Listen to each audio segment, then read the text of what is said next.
Bamasheeka batabukidde omukulu Pastor Aloysius Bugingo gona agenze maaso n'okuba nga bayisaamu amaaso, agenze maaso n'okubatwala nga abataliiwo, agenze maaso n'okubalaga nti nno tebasobola. Pastor Aloysius Bugingo ebintu abikole era nga agenda kifuuwa akizza munda.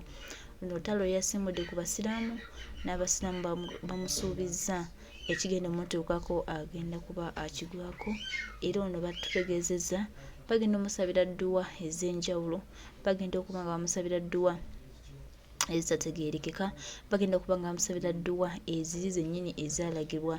Abantu bakoowu, abantu balina obusungu, abantu tebakyayagala muntu yenna abazannyirako.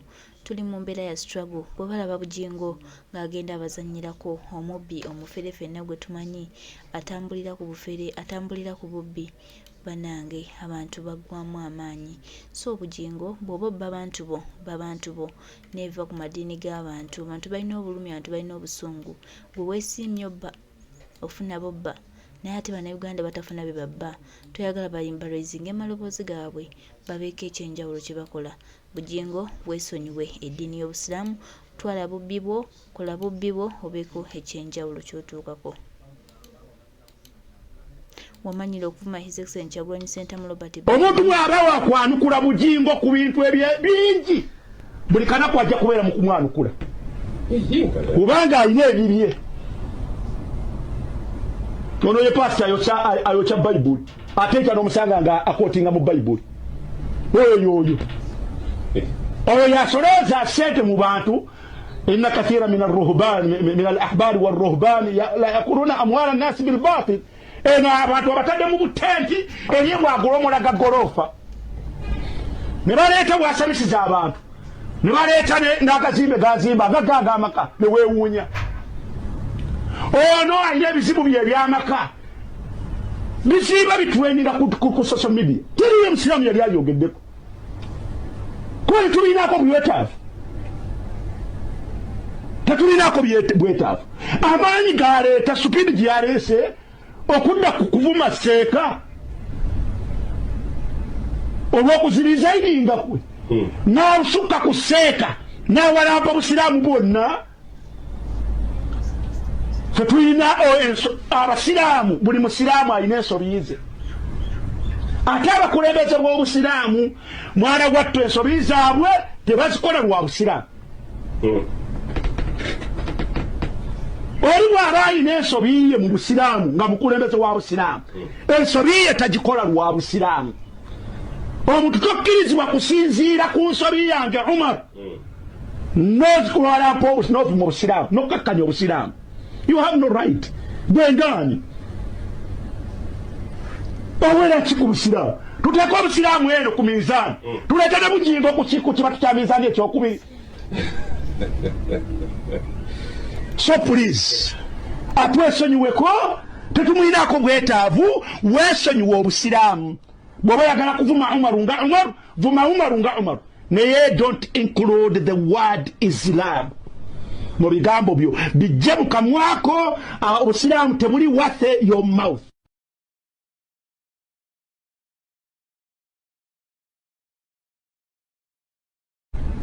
Olw'okuziriza omuntu bw'aba wakwanukula Bugingo ku bintu bingi, buli kanaku ajja kubeera mu kumwanukula kubanga alina ebibye. Ono ye pasita ayokya Bayibuli ate ekya n'omusanga nga akootinga mu Bayibuli. Oyo yasolooza ssente mu bantu. Inna kathira min al-ahbari wal-ruhbani yakuluna amwala nnasi bilbatil. Eno abantu abatadde mu butenti eri bwagolomola ga golofa, ne baleeta bwasabisiza abantu, ne baleeta n'akazimbe gazimba agagaaga amaka ne weewuunya. Ono alina ebizibu bye ebyamaka bisiiba bitweninga ku social media. Teriyo musiraamu yali ayogeddeko kuba tetulinaako bwetaavu, tetulinaako bwetaavu. Amaanyi galeeta supidi gye yaleese okudda ku kuvuma Seeka olw'okuziriza iringa kwe, n'alusukka ku Seeka n'awalampa Obusiraamu bwonna. tetulina abasiraamu buli musiraamu alina ensobi ze ate abakulembeze b'obusiraamu mwana gwattu ensobi zaabwe tebazikola lwa busiraamu nukula bujingo ku bintu bingi buli kanaku ajja kubeera mu kumwanukula kubanga alina ebibye ono ye pasita ayokya bayibuli ate ekya n'omusanga nga akootinga mu bayibuli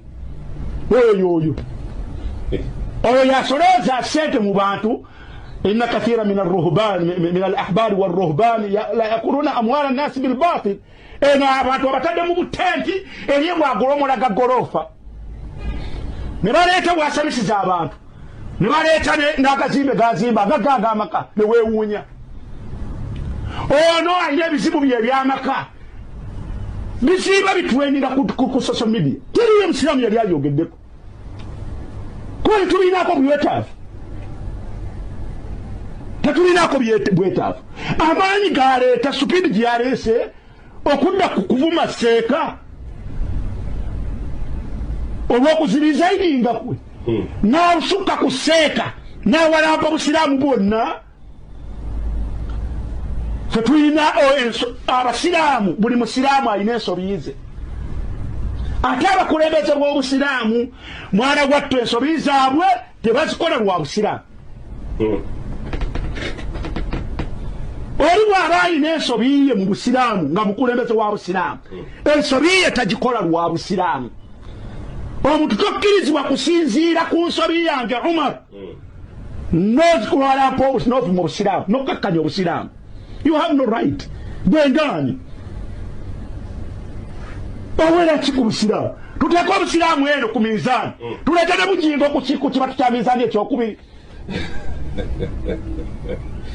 So please atwesonyiweko tetumwinaako bwetaavu weesonyiwe obusiraamu bw'oba oyagala kuvuma Umaru nga Umaru vuma Umaru nga Umaru naye don't include the word Islam mu bigambo byo bijje mu kamwa.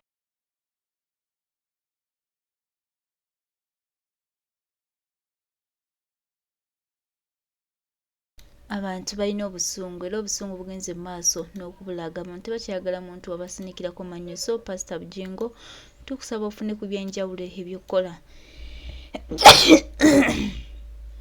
naye bannayuganda beesonyiwe, bannayuganda batwale nga atabamanyi, bannayuganda batwale nga abataliiwo, tuleke tulina ebizibu byaffe bitumala. Nawe fa ku bizibu bwo bw'aba abantu bakusaba Pentagon House nga togirabako tolina nakyo oyinza bagamba ky'oba ofaako ky'oba otunuulira ozizza otya abantu.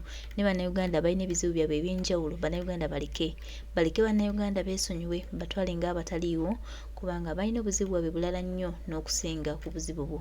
Bw'obanga gwe weesimye olina bobbo olina wojja, waliwo bannayuganda abatalina we bajja ate waliwo bannayuganda abatunuulidde embeera gye bayinza okukola mu mbeera yonna okulaba nga beetaasa olumbe omumpembe waayise tebuhabulwa.